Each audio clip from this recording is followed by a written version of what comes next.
Olá, queridos, a paz do Senhor Jesus, que guarda, que nos inspira, e com certeza Ele quer sempre o melhor, de nós, que a gente prossiga na vida, saudável e vivendo as coisas reais do alto. Hoje nós iremos falar um pouco sobre a paternidade espiritual, se refere ao apóstolo Paulo, à igreja dos Gálatas. Mas antes de qualquer coisa, nós estaremos orando, pedindo a orientação de Deus. Vamos orar.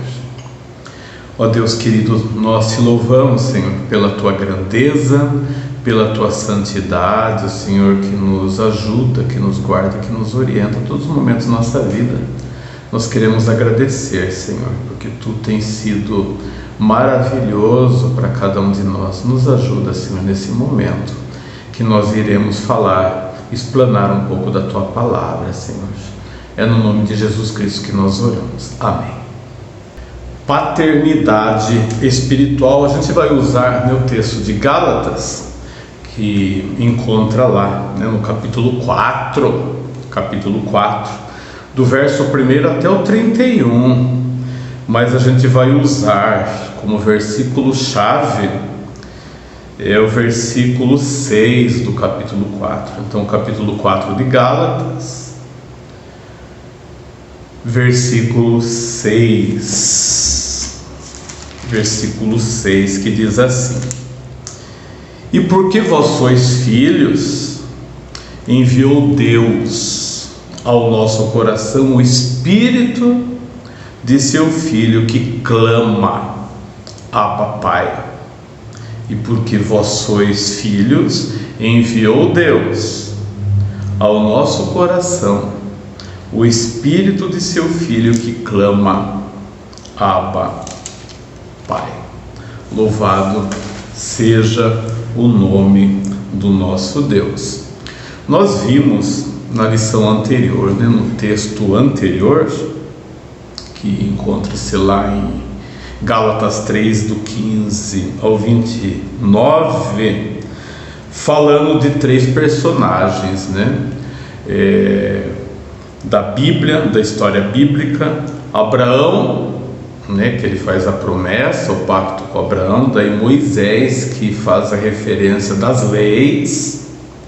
E daí de Jesus Cristo, que culmina as promessas de Deus para toda a humanidade. E hoje, no capítulo 4, o apóstolo Paulo dá essa continuidade no argumento da salvação, que não é conquistada jamais pelo homem por méritos ou obras, mas somente pela soberana graça de Deus e por meio da fé.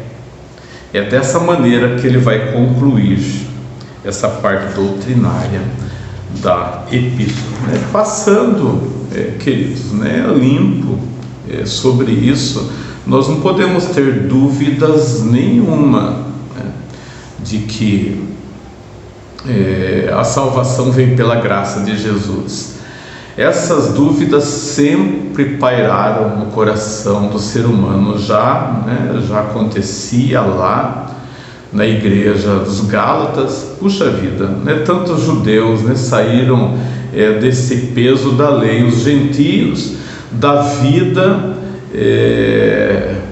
no paganismo, vem para Jesus, sabe que Jesus é o doador da vida, da salvação. Agora começa a trilhar e aprender, mas num desvio, tremendamente insano até. Por que Deus ele dá as coisas gratuitamente? O ser humano ele quer colocar isso, daí é posição do ser humano, não é posição de Deus, É o ser humano que tem inventado formas para explicar e também para obter algo que já foi dado, Então Nós vamos dar uma olhada hoje, né, uma passada, né, nessa parte, no capítulo 4, algumas coisas interessantes, né? Primeira parte, do primeiro versículo até o 11º, dá uma ideia, né, dos filhos de Deus sendo adotados por Deus. Ele adota a gente, né? A transição da escravidão, da lei e também do pecado para uma filiação, né? Ele chama para si: eu sou pai, né? Vocês são filhos. Essa relação de pai para filho é muito interessante, muito importante para a gente compreender, né? Eu não sei na onde, né, se existe pai que não quer o bem do seu filho, né? Todo pai, ele quer o melhor para o seu filho e deixa tudo que é dele, né, como herança, para o seu filho. E usa justamente essa ideia dessa relação de pai e filho. Fala assim: agora vocês foram chamados para o meu braço aqui, né? Agora vocês são filhos, vocês não estão mais sujeitos às coisas de lá, né? Mas os Gálatas, justamente, eles fazem o caminho inverso.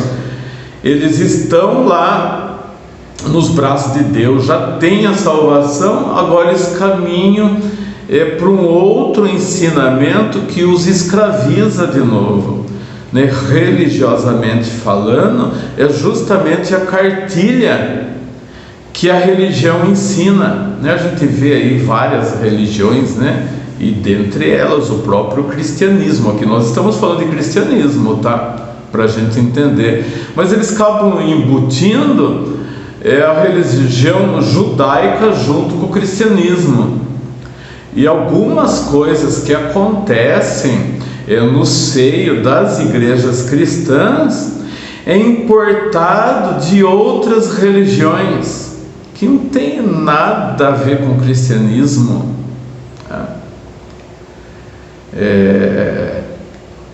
Não é difícil a gente assistir, né? De repente se dá uma passadinha em algum programa se diz cristão e evangélico até, com algumas práticas, não sei de onde que eles tiraram, né?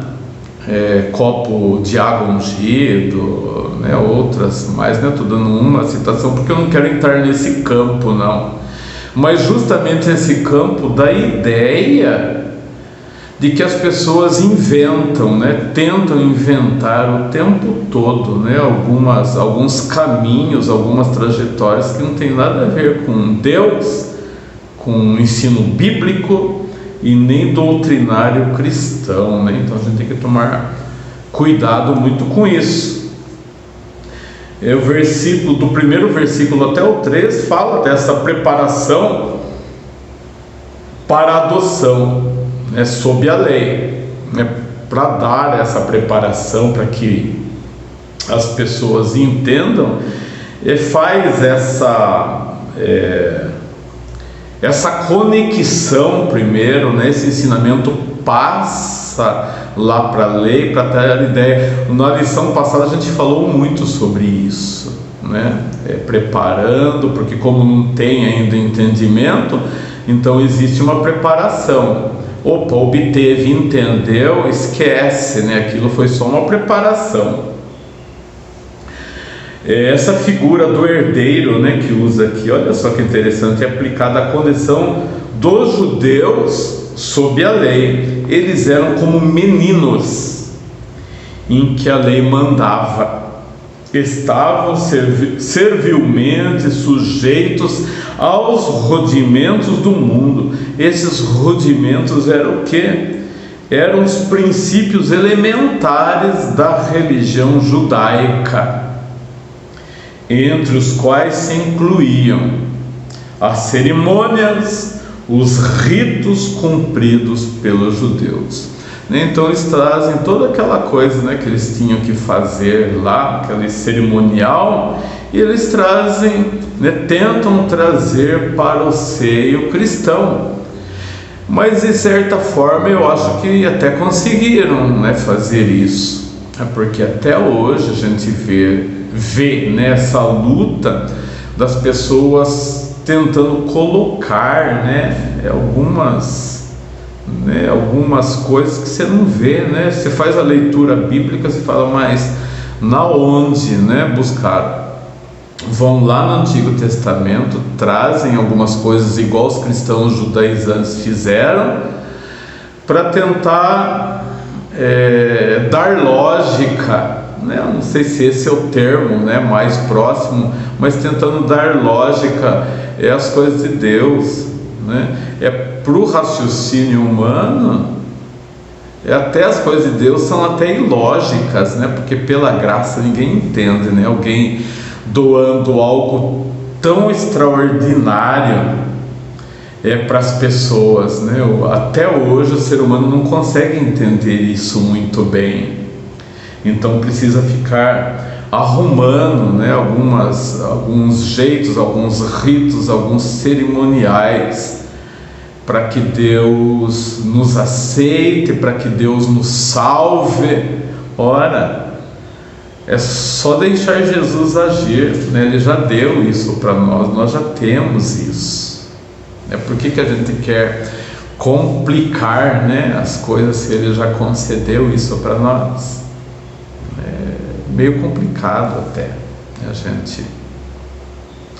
a gente pensar, dessa forma, que os cristãos judeus entenderam, e de maneira que alguns até hoje, inseridos em igrejas ditas cristãs, ainda minam esse campo, que parece que ficou explicado lá atrás, Paulo tenta ensinar, mas que as pessoas ainda não conseguiram muito bem compreender essa situação.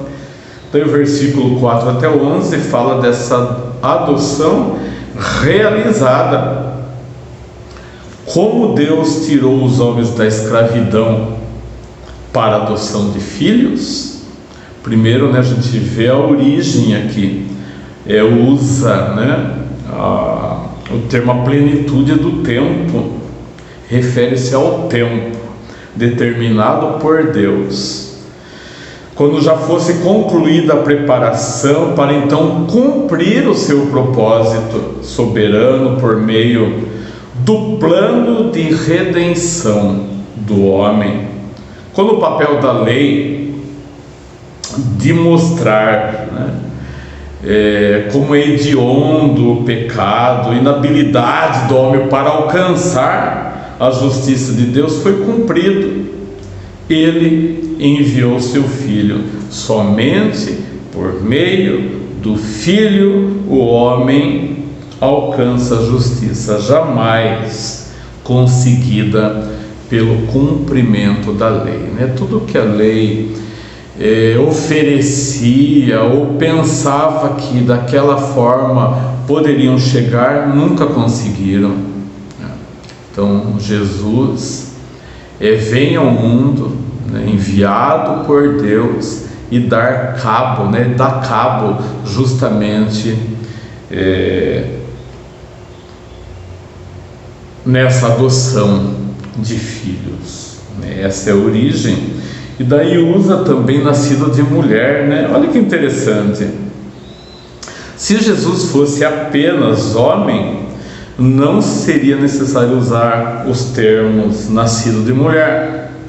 Afinal, não há outra maneira de homem nascer, Não conhecemos, ainda outra maneira de nascer, se não for. Hoje tem experiências, em laboratório, mas ainda precisa do ventre materno para dar vida, àquele embrião. Essa expressão usada em relação a Jesus testemunha da singularidade de sua pessoa e o modo excepcional do seu nascimento. Então ele passa por um processo, Deus, Jesus é Deus, segunda pessoa da Trindade, mas ele vem através da mulher, através do nascimento físico, humano, para que desse essa adoção fosse realizada. A segunda parte, olha só, ele é nascido sob a lei. Essa expressão especifica ainda mais a sua humanidade. Ele nasceu como israelita, fez-se judeu, sujeito à lei. Até isso, né? Como que o judeu entendia as coisas até ali sob lei? Então ele vem através, né, nascido de mulher, através do povo judeu, passando pelo rito, né, da lei, né, da lei judaica. Para que desse cabo a isso, ele mesmo se coloca debaixo da lei que havia formulado, quer dizer, Deus que formula a lei, ele vem através dessa lei, a fim de cumpri-la com vida e levar a maldição com a própria morte. O resgate que a lei exigia foi pago por Jesus. Antes você teria que matar animais se você pecava, e tinha que fazer uma espécie de um monte de coisas. Agora com Jesus já foi cumprido, não precisava mais daquilo. Tudo aquilo se tornou em vão com a vinda de Jesus. E a gente vê essa confirmação, né, que somos filhos de Deus, adotados por Deus. Temos a presença do Espírito do Filho no nosso interior. Aquele que enviou o Filho nos enviou também o Espírito, a fim de que se nos torne evidente o fato da filiação. Jamais podemos duvidar de que somos filhos de Deus. Essa dúvida é semeada em nossa mente por Satanás. Ele pretendeu lançar isso também na mente de Cristo lá na tentação, né? No deserto. Ele disse a seguinte expressão: se és filho de Deus. Coloca em dúvida, né? Em xeque, fazendo um teste, tentando colocar dúvida. Opa, você é filho mesmo de Deus? E ele faz constantemente justamente isso. Ele faz na mente do cristão. Olha, será mesmo que você é filho de Deus? Colocando a fé, né, em xeque-mate sempre do cristão, né, do servo, da serva de Deus. Agora o crente já não é mais escravo, porém filho. Olha só, vamos parar aí, né, para pensar. Agora nós não somos mais escravos. O que está falando de escravo aqui? É aquele que vive só tocado por regras. Isso é escravidão. Agora não precisa mais isso. Agora vocês são filhos, vocês já sabem o que devem fazer. Vocês não precisam seguir um ritual mais. Parece que isso ainda fica em dúvida sempre, né? O ser humano, ele não consegue entender. Olha, eu não preciso mais fazer isso, eu já tenho Jesus, né, no meu coração. Mas muitas pessoas entendem o contrário também, acham que sendo filho de Deus, quando fala de liberdade, que pode fazer qualquer coisa no pecado. Não, você não vai sentir mais vontade de fazer isso, querido irmão e irmã. Quando você foi chamado para ser, né, um filho de Deus, você não vai sentir mais vontade. Isso é liberdade. Você não precisa seguir a lei, e por outro lado você não vai sentir mais vontade dessas coisas que eram tão essenciais, né, na vida daquele que não tinha Jesus. Então você pode ser escravo de dois jeitos: escravo do pecado e escravo da lei. Nenhuma dessa importa mais para o Filho de Deus, porque você já não tem mais vontade, não é sujeito ao pecado. Mas não precisa, para você não praticar o pecado, você não precisa de regras e lei, porque Deus já plantou a vontade primordial, essencial de um verdadeiro filho de Deus. Antes de serem cristãos, muitos gálatas eram escravos dos ídolos de madeira, de pedra, deuses que por natureza não o são, mas agora haviam conhecido a Deus e foram salvos por Ele, porque queriam voltar a ser escravos de um outro senhor, a lei, sai de uma escravidão para entrar em outra. Valia a pena trocar o poder e as riquezas do Evangelho por rudimentos fracos e pobres? Coisas elementares sem poder para salvar? Seria tão inevitável assim se deixarem seduzir pela doutrina dos judaizantes, que obrigava a observar o calendário religioso judaico? Paulo estava apreensivo em relação aos gálatas. Ele temia que os esforços que ele havia feito para levar para eles a fé em Jesus, o conhecimento da palavra, tivesse tudo sido em vão. Havia ameaça de retornarem ao legalismo judaico e depois ao paganismo.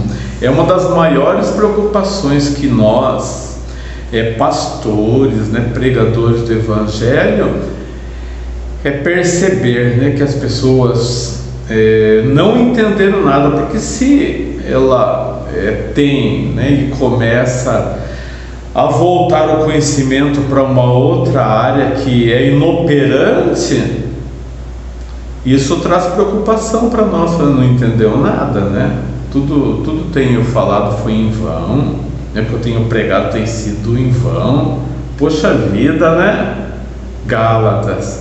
Agora falando para a igreja, desse tempo, igreja, puxa vida, Deus tem falado para nós de uma maneira tão extremamente maravilhosa.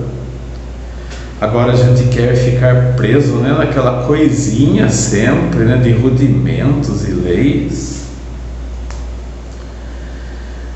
Filhos à semelhança do Filho.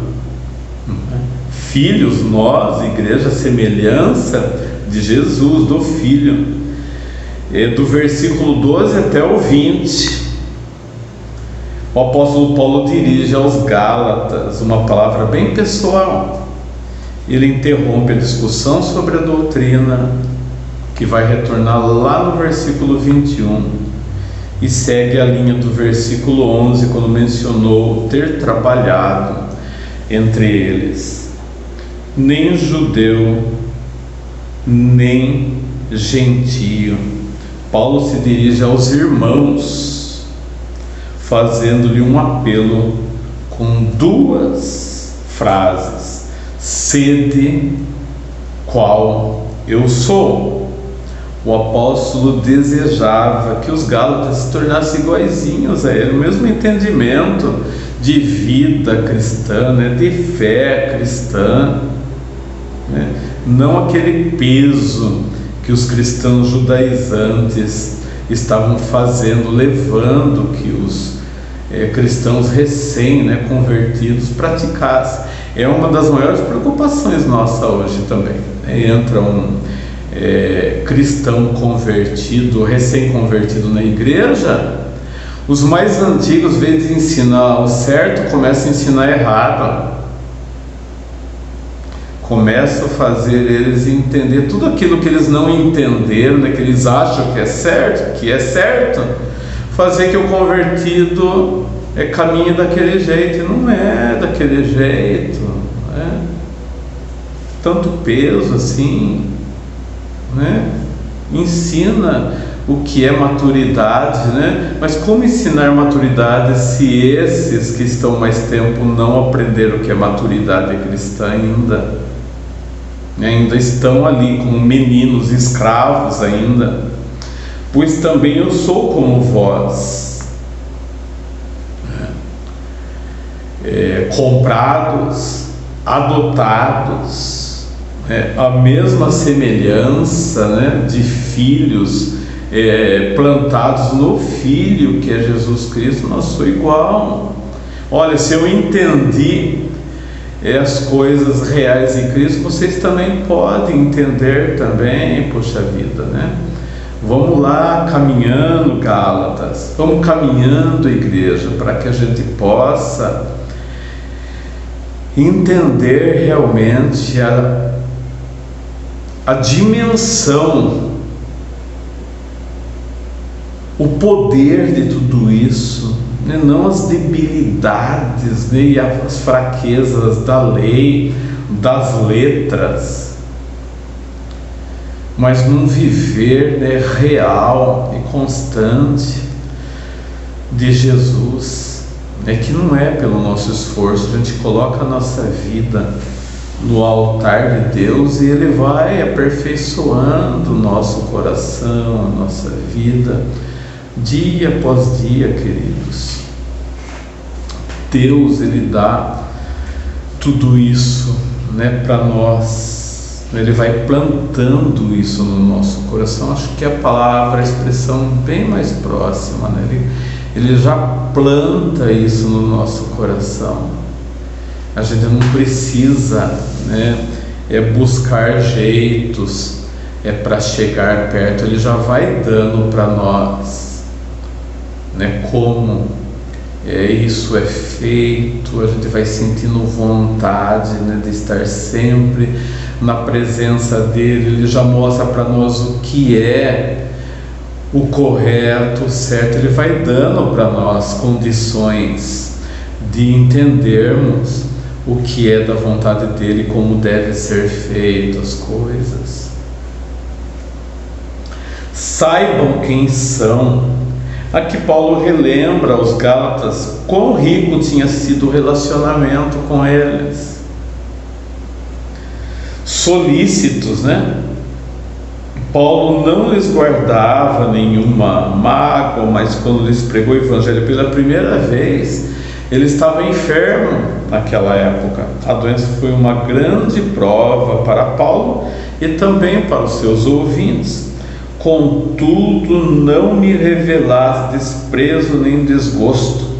Reconheceram que era um mensageiro, um anjo enviado por Deus. Receberam-no como o próprio Cristo, isto é, como um representante do Senhor. Quer dizer, outrora, quando ele estava enfermo, quando ele foi pregar lá, receberam ele normalmente. Agora que ele não estava presente, esqueceram de tudo isso, né, e começaram a fazer outras coisas. Quer dizer, andar na religiosidade sem entender realmente como era o Evangelho de Cristo. Leais. O apóstolo lhes pediu a lealdade que antes já haviam demonstrado.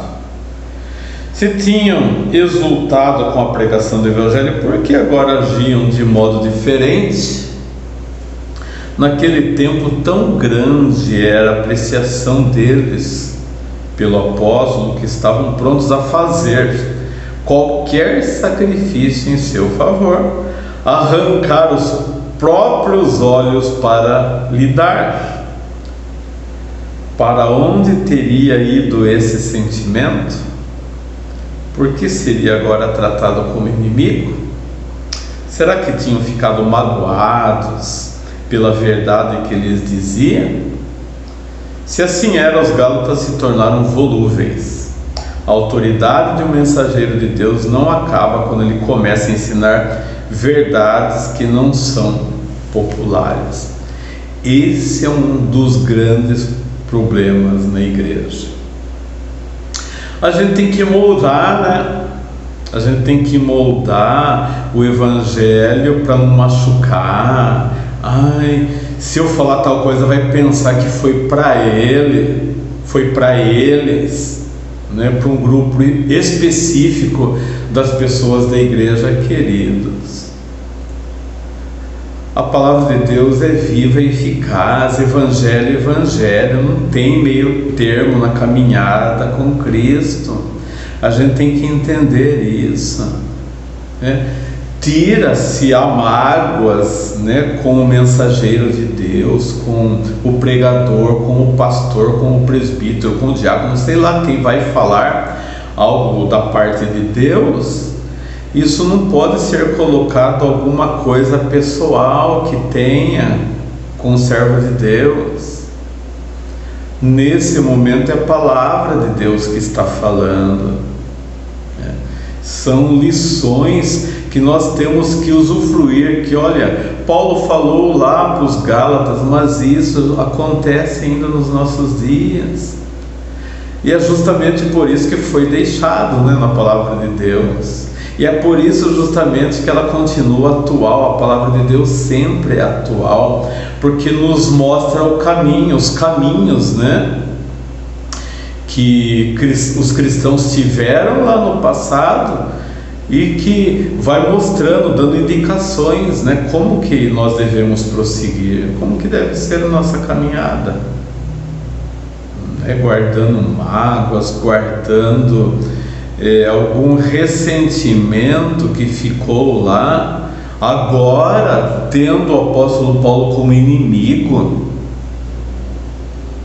Falar, não, viu, não é assim, vocês não podem levar, porque era justamente isso que os judaizantes estavam fazendo. Paulo não quer bem de vocês, foi embora, né? É assim, é desse jeito. Estavam minando todo o trabalho que o apóstolo Paulo tinha feito. Eles estavam minando, é isso que ele está querendo dizer aqui. E é justamente muitas vezes o que acontece hoje nos nossos dias, quer seja, né? Eu sempre tenho falado isso, estou falando, sou pastor de igreja da IPI do Jardim Serrano, mas essa palavra é para todos que ouvem, né? Vai ficar lá gravado, mas cabe para a igreja do Jardim Serrano também, principalmente. Olha, presta atenção, né? Apesar de nós, é a palavra de Deus, não dê ouvidos, né, a coisas que saiam fora da vontade de Deus. Deus tem um alvo para os cristãos. Vamos dar uma olhadinha lá no verso 17 ao 19. Os falsos mestres usavam de bajulação, né, para atrair a si os Gálatas e torná-los dependentes deles. Queriam afastá-los do apóstolo, pois assim seriam tirados da influência de quem lhes falava a verdade acerca de Cristo. Nossa, até isso, né? Quer dizer, chega lá com palavra agradando, né? Olha, não é bem assim, não. Mas é interessante, né? Porque com o mesmo, no mesmo momento está colocando peso, né? Está sendo cruel com as pessoas fazendo seguir rudimentos, né? Mas por outro lado, tem todo um artifício, né, uma bajulação para afastar de quem fala a verdade. Foram exatamente isso, né, que fizeram. Eu achei interessante um comentário aqui de Stott, que comenta que quando o cristianismo é considerado como liberdade em Cristo, os cristãos não ficam em subserviência para com os seus mestres humanos, porque a ambição deles é alcançar a maturidade em Cristo. Mas quando o cristianismo transforma-se em servidão a regras e regulamentos, suas vítimas ficam inevitavelmente sujeitas, amarradas aos seus mestres, como na Idade Média. Quer dizer, não consegue pensar por si, né? Olhar para Deus, né? Para sua palavra e pensar, né? Ter uma visão, não é pensar, né? Ter uma visão das coisas de Deus. Ficam escravas, sempre esses camaradas têm que ficar ditando para eles o que fazer, escravo. Ô pastor, como que eu devo fazer aqui e tal? Porque ela é tão imatura que não sabe olhar para as escrituras, não sabe viver toda hora. Não que tem hora que você tenha dúvida e você tem que perguntar. Não, pastor, foi feito para isso também, né? Mas a gente tem que tomar cuidado também para que esses discípulos se tornem mestres, porque senão nem discípulos são, porque se ela não aprende para colocar em prática e ensinar os outros, não é discípulo, né? Vamos pensar bem, é um verdadeiro escravo, nunca cresce e fica justamente à mercê de quem tem uma palavra mais bonita. O pastor está dando só reada, né? Falando umas verdades e tal. Né? Esse pastor só fala coisa aí duro, né? Esse sermão. O outro lá é mais legal. Ele agrada a gente. A gente pode fazer, né, as coisas e tal. E depois a gente faz umas obras aí e tal e fica tudo certo, né? E não é assim, né? Não deve ser assim a caminhada como um verdadeiro cristão maduro, né, na fé, na observância da palavra de Deus, não nas leis, né, nos rudimentos aí. O apóstolo importava que continuasse leais a ele, mesmo na sua ausência. O que ele tinha ensinado quando ele falou leais a ele, nos ensinamentos que ele havia deixado, tá? Considerava-os como filhos. Então olha só, mesmo a paternidade, né, de Deus com a gente, Paulo se sentia pai, né, desses Gálatas, com o mesmo carinho, o mesmo amor, que eles não falhassem, não se deixassem levar, né, por essas pessoas que estavam querendo desvirtuar completamente a caminhada deles, né? Gerados na fé, mas sofria por eles dores de parto, querendo vê-los transformados à imagem de Cristo. Esse era o objetivo da vida de Paulo e o ministério dele também, e o alvo de Deus para os cristãos. Então, da mesma forma que ele olhava lá, né, e tinha esse carinho com o objetivo, né, que Deus tinha plantado no coração, levar as pessoas a entenderem o que era o verdadeiro cristianismo, ele olhava e falava, né, para esses cristãos, falava: puxa vida, né, eu quero que vocês tenham aprendido isso, né, tudo aquilo que Deus mostrou para mim um dia, me fez entender, eu quero que vocês entendam isso também, né, de uma vez por todas, né, que vocês são filhos de Deus, né, plantados, salvos pela graça do nosso Senhor Jesus Cristo, né, e não por leis. Mas no momento deixava-o perplexo o estado espiritual deles, aos quais desejava encontrar para falar mais ternamente. Ele olha o estado espiritual e fala: não estão bem, não está legal, não é isso. E ele queria, né? Não é tão fácil agora, né? Nesse momento que a gente pega o carro, opa, eu vou aí já, nós vamos bater um papinho, né? Não, era muito difícil, né? Então aproveitava, ficava ano parado num determinado trecho lá, até amadurecer, né? Aquelas pessoas daí encaminhava, visitava outro e ia fazendo o círculo de novo para ver como que estava. Então ele não podia, né, no momento que ele desejava estar lá, mas ele tinha esse desejo, né, de estar mais próximo para poder falar pessoalmente, né, demonstrar como eles eram queridos em seu coração. Não há melhor estado para o homem do que em Cristo. em quem todos os tesouros da sabedoria e do conhecimento estão ocultos, né? Usando lá Colossenses, capítulo 2, versos 3. Todos os tesouros da sabedoria e do conhecimento estão ocultos, né? Aquilo que o homem tenta aprender, né, através de conhecimentos, né, de todo o conhecimento que o mundo pode dar, ele está oculto, é só através de Jesus. A pessoa vai entender de uma maneira simples, não que seja simples entender isso, Deus vai tornar isso simples, porque Ele já vai dar a capacidade espiritual para a pessoa entender, não precisa se esforçar, eu não consigo entender isso, calma lá, você tem fé? Tem, então aguarde que Deus vai dar para você, né, no momento certo, o entendimento para você entender as coisas do reino de Deus.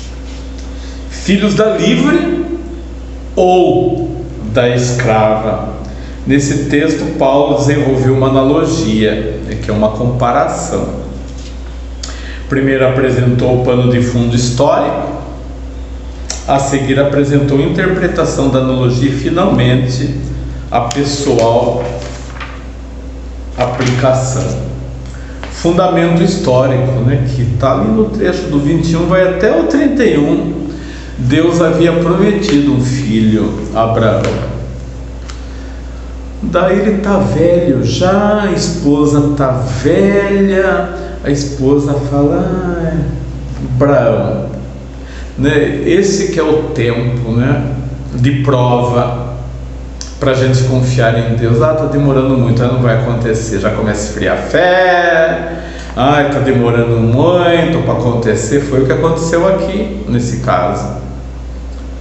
E Sara fala, vai Abraão, tem um filho lá com Agar, né, escrava, para dar continuidade aí, a herança. Vem o que? Nasce Ismael, que não era o filho prometido por Deus, mas um filho resultado da impaciência de Abraão e de sua falta de confiança em Deus. Alguém pode falar assim, mas foi a Sara que sugeriu, e ele aceitou. Em comum acordo aí, né? Não pode jogar essa culpa simplesmente na Sara. Eu tenho fé, né? Sara, espera, mas tô velha, marido, não importa, Deus prometeu, isso vai acontecer. Então não esperou, né? Ele deu ouvidos à sua esposa. Olha o papel importante da mulher, hein? Lá no passado, Adão deu ouvido para Eva, aqui Abraão deu ouvido para Sara. Percebe que se a mulher for de sabedoria de Deus e prudência, ergue todo um lar. Você vai em Provérbios e fica bobo, né? As coisas que fala sobre a mulher. Se a mulher for prudente, você tiver uma mulher prudente do seu lado e uma mulher nécia, o texto, a expressão que se usa para falar, né, sem bom senso, né, das coisas de Deus. Então a mulher tem um papel muito importante, né, na vida do homem como conselheira. Se ela for levada para o outro lado, ela leva o homem para baixo. Se tiver uma mulher sábia, uma pessoa de Deus, leva o homem para cima.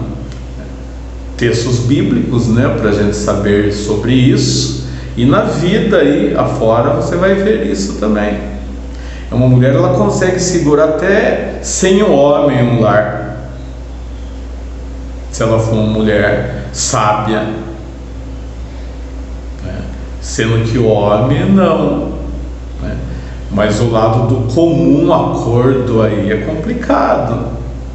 Uma pessoa erra, você não leva a pessoa à consciência, não, está errado, querida, né? Vamos lá, né? O homem tem que ter um pouquinho de bom senso também, para os dois costurarem juntos o que Deus quer, na verdade, não o que o homem quer, o que a mulher quer, né? A gente tem que deixar isso claro também. Quando Abraão tinha 100 anos de idade, daí vem Isaac, o filho da promessa. foi um nascimento miraculoso. É aí que Deus quer mostrar para nós um momento que era impossível para o ser humano alguém engravidar, né? Ele velho e ela velha, né? Falando um termo bem caipira, velha, né? E velha vem. Deus quis mostrar do jeito mais impossível para o ser humano, vem. Na fé tradicional do desmame de Isaac, Sara viu Ismael desdenhando de seu filho. Ela exigiu de Abraão que expulsasse Ismael e sua mãe, dizendo: o filho dessa escrava não será herdeiro com Isaque, meu filho. Esse é o fundamento histórico da analogia, que também explica a declaração contida no versículo 22 e 23. No versículo 21, encontra-se um desafio para aqueles que servem da lei sem perceber que ao final ela lhes traz condenação. O que pensa às vezes que é propício, né, a lei, aquelas regras, na verdade está levando você à condenação, meu irmão. Está levando você para o lugar errado, está levando você para longe de Deus. É um sentimento que o ser humano tem de dar um jeitinho, né, para as coisas de Deus, como nós vemos nesse texto aqui, nessa analogia que Paulo usa em relação a Abraão, né, e Sara, Ismael e Isaque. Sempre o jeitinho traz complicações terríveis para o ser humano. Vamos ver a interpretação. Estamos caminhando para o final. A interpretação é a seguinte: as duas mulheres representam duas alianças.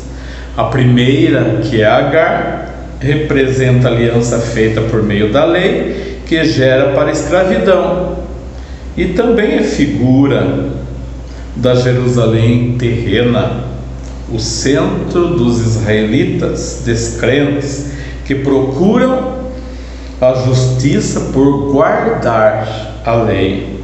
A segunda, que é Sara, representa a aliança feita pela promessa, que livra os homens da condenação da lei, porque é isso que a lei faz, né? Condena, de quem nasceu o filho da promessa, figura da Jerusalém celestial.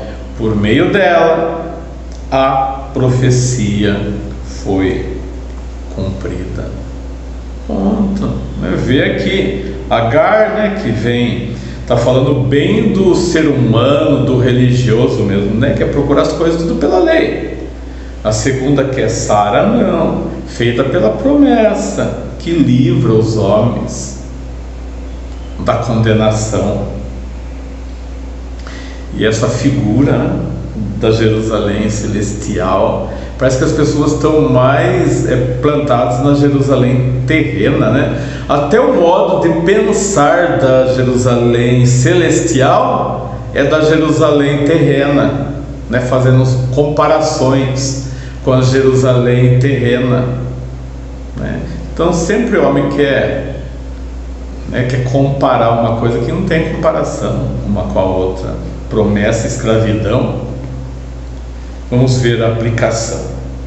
Dirigindo-se aos Gálatas, Paulo lhes disse: sois filhos da promessa, cumprida em Isaque. Os que nasceram segundo a promessa são filhos de Deus. A perseguição de Isaque por parte de Ismael prefigurava a perseguição aos cristãos. Os verdadeiros filhos de Isaque, por parte dos judeus não convertidos, por sua vez prefigurados nos descendentes de Ismael. Percebe aqueles judaizantes que estavam lá perseguindo ou ensinando, né, errado para os cristãos? É uma figura lá de Ismael, fazendo com que os filhos da promessa tropecem, errem, não entendeu, né, ou entendeu errado, se existe maldade e falta de compreensão, não tem Deus, quer fazer os outros tropeçarem também. A herança espiritual que adveio da promessa a Abraão passou para Isaac. Por isso era necessário que Ismael fosse rejeitado. É como se estivesse rejeitando a lei, rejeitando Ismael, porque representava os judeus escravizados pela lei. Depois de estabelecer a comparação, o apóstolo conclui, dizendo que os crentes gálatas oriundos dos judeus e dos gentios, e ele entre eles, somos filhos não da escrava, e sim da livre. Então nós vamos terminar, concluir essa lição fazendo a seguinte observação, uma pergunta, uma indagação aos queridos irmãos e irmãs: você é filho de quem? Da escrava ou da livre? Filhos da promessa ou da lei? Ismael ou Isaac?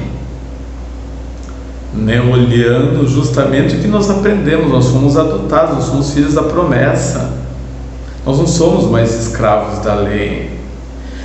Éramos escravos quando a gente não tinha Jesus, que precisava toda hora alguém ditar: olha, isso é errado. É errado por quê? Não sei, a lei está falando que não pode. A lei está falando que não pode, então não vou fazer. Mas ele não sentia no coração de fazer aquilo. Quando ele passa a ser filho de Deus, adotado aqui, não precisa ninguém falar mais nada para ele. As coisas vão acontecendo naturalmente. Deus abençoe, viu, querido irmão, querida irmã, a sua vida. E vamos continuar nessa caminhada, entendendo realmente o que é de Deus, o que é da parte de Deus, o que é da parte desse mundo, o que é da parte da nossa carne, o que vem do Espírito que vivifica a nossa vida dia a dia. Deus o abençoe, Deus a abençoe também. Vivam de maneira livres, libertos do pecado e libertos da escravidão da lei. Aleluia, glória a Deus.